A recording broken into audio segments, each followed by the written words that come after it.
Today on Connect, learn about the ministry that took place at summer camp this year. See how a group of youth created a sanctuary in just one day. And find out how MAGA booking changes lives. All this and more today on Connect.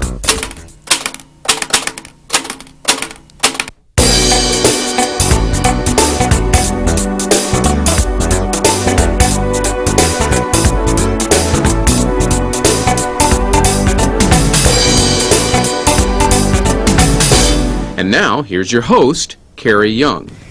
Hello, and welcome to another edition of Connect. I'm Carrie Young. Now that school is in session again, we wanted to take a look back and see what some of you did for your summer break. Summer provides a wonderful opportunity to take a break from the textbooks for a while and just enjoy a change of pace. It also means summer jobs and various trips. Many of you remember attending summer camp as a child, making new friends, learning how to water ski for the first time, and just the staff that made it all possible. This summer, many former campers returned to camp, this time as a part of the staff. Love Alfinda, a counselor, shares the story of how the staff pulled together to make the difference in the lives of hundreds of young people. Each summer morning, the sun rises over a most tranquil setting here at Georgia Springs.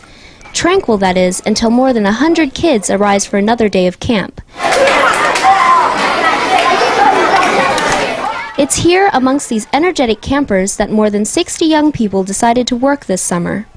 I wanted to work somewhere for the summer that had a Christian atmosphere and people my own age to work with and become friends with. I decided to work at Georgia because this is where I went to camp. I've been to camp here 3 years and I just loved it, and so I felt like I had a connection here, and so I definitely wanted to come back. I feel like this is the best place for me to be.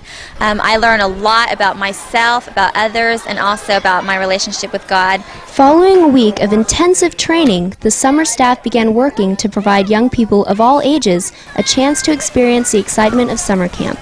From mountain lore to horseback riding to mealtime, the camp staff were the ones who made it happen. So, are you guys having fun? Yeah! While working here at camp involves a lot of responsibility as well as fun, it also requires something even more important: ministry.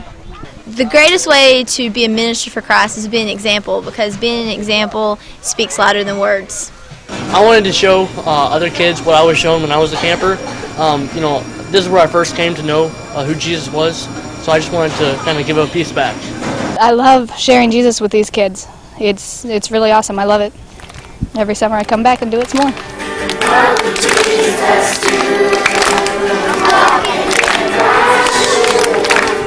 Many first-time staff members work in the camp kitchen, and although you might think there's little chance for ministry, think again. Even though I'm in the dish room, I take an opportunity to witness to them by smiling or saying thank you for bringing their dishes up. And I love kids, so it's the easiest way, I guess, to serve God and be able to witness to kids. Camp means many things to both campers and staff, but the primary purpose at Georgia Springs Summer Camp is to show Jesus to the kids who come here week after week. For Connect, I'm Love Alfinda. Now for our Did You Know question. Who served as the first official overseas missionary sent out by the Seventh-day Adventist Church? Was it James White, J.N. Andrews, or John N. Loughborough? Find out later in today's program. Students at AAA were not afraid to get a little dirty this summer when they made their trek into the mountains of eastern Tennessee to build an outdoor sanctuary. Luke Paget has the story. When the Smoky Mountain Church in Sevierville, Tennessee, decided to create an outdoor worship setting in the woods surrounding their church, they faced one problem. They needed volunteers to construct it. Atlanta Adventist Academy volunteered their services to help make their dream a reality. Today we have the privilege of building a sanctuary. It's an outdoor sanctuary. We don't have gold. Following a short devotional, the team turned to the task ahead of them, to create an outdoor worship spot and a pathway leading to it.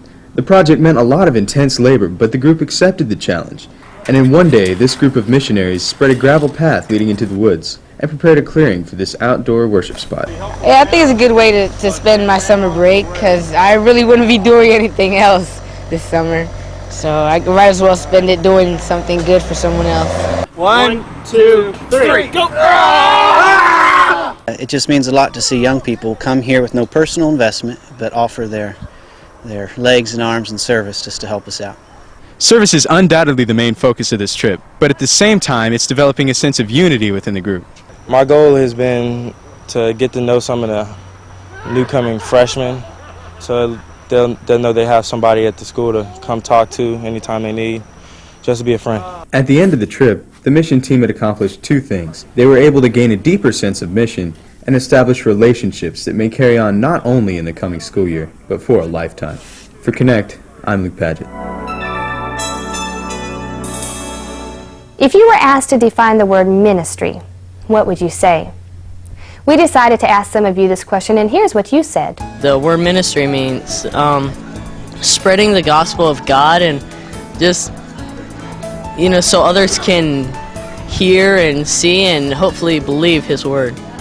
Okay, ministry is using our stories to bring people to God. Reaching out to other people. Showing what God is here down on earth. Helping people and caring for people and serving the Lord. I think it's when you help people come closer to God. Ministry is reaching others with a helping hand. Ministry is best defined as outreach to other people.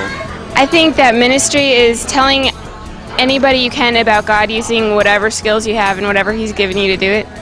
Telling others about Jesus Christ and showing His love and mercy. And preaching the gospel throughout the world. Ministry is sharing Christ with other people, and that's why we're here. It's a practice that has been around for years and is proving to be just as effective today. Literature evangelists spent 9 weeks this summer knocking on approximately 280,000 doors in our conference, sharing the good news of Christ. Elena Nikolai has the story. Their home is a church school, and their day goes something like this. Breakfast at 9:30, worship at 11, training until 1 o'clock, and then knock on doors until 9 at night. This is their life for 9 weeks during the summer. And why do they do this? We need to be reaching out to others, because in reaching out to others, that's when we can just grow more and feel closer to Christ. It's a rewarding experience and just gives you a lot of good social skills for life, and it's something that I can choose to do for God. And at the end of the day, what do they remember? You remember how much your feet hurt and how much fun you have too. These are just some of the students who took part in this summer's Megabook program. Megabook meaning magazine-size paperback books. There were 2 of these Megabook programs conducted this summer in the greater Atlanta area. For many of those involved, this was a first-time experience. Well, this is my second day out, and I think the future will be prosperous. This is my second day, and I think it will be easier as time goes on.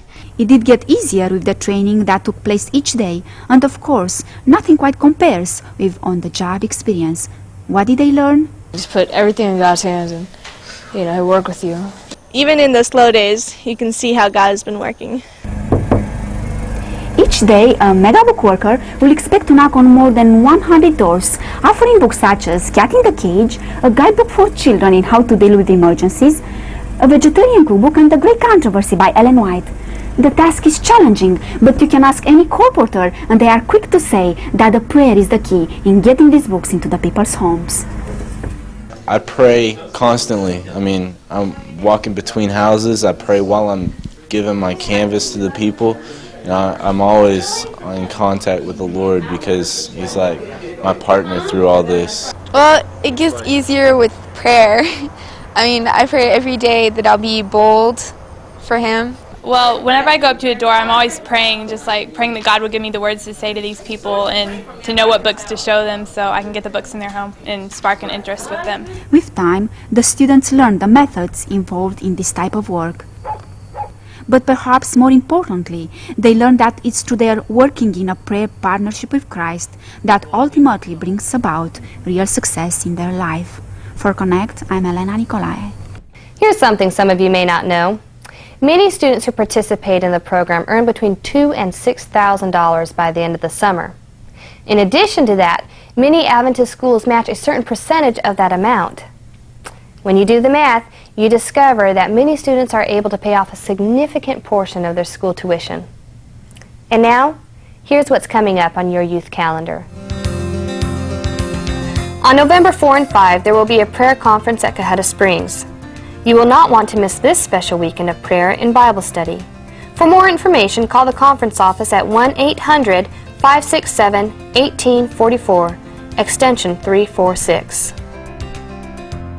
Our next story comes to us from Indian Creek Camp in Liberty, Tennessee, where a group of individuals spent a week in the bush. Jamie Arnold has more.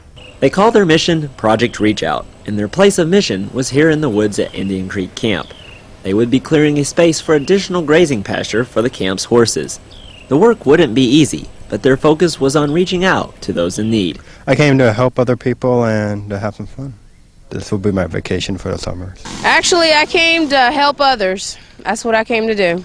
I came on this trip to be with people and to help out in this thing that they're doing. As with any other mission trip, this one did have its challenges. Each day, these missionaries were braving such things as the heat, bugs, and the trees, actually. They have thorns, really big thorns on them. This group has cleared a significant amount of land, but what is perhaps most interesting is that each teen participant paid $150 to come and help meet this need. You learn things through experience, and I think it was well worth it. I think it's worth the money. The food is great and the experience is going to be really good. Bless us now as we enjoy another meal together. We thank you for the Smithfield Church provided their basement as a quiet refuge for the team each night. It was here that they spent their time getting prepared physically and spiritually for the long and sometimes difficult task that they would face each day. At the conclusion of their project, they had cleared approximately 2 acres of land and had reached out to accomplish a task so long awaited and needed by the Indian Creek Camp staff. It's hard to express in words just how much y'all are doing for us out of the kindness of your heart, and I had to bake you a cake or something if I could. You have a camp this size, it seems there's always so much to be done, more than you have manpower to do, and this crew has really helped us out. For Connect, I'm Jamie Arnold. Now for the answer to our Did You Know question. The Seventh-day Adventist Church officially sent J.N. Andrews and his 2 children to Switzerland as a missionary in September 1874. Finally, we want to hear from you. You can email us your comments or story ideas at connectvideo@mail.com. Or you can call us at 1-800-567-1844, extension 348. We look forward to hearing from you. Well, that's all for this edition of Connect. Join us again next time as we seek to connect youth across the Georgia-Cumberland Conference. Ministry is helping other people out and sharing Jesus with them. Sharing Christ with others who want to know Him a little bit more. Okay, reaching out to others and telling them about Jesus. Ministry is spreading God's Word. Ministry to me means getting the word of Christ across somewhere.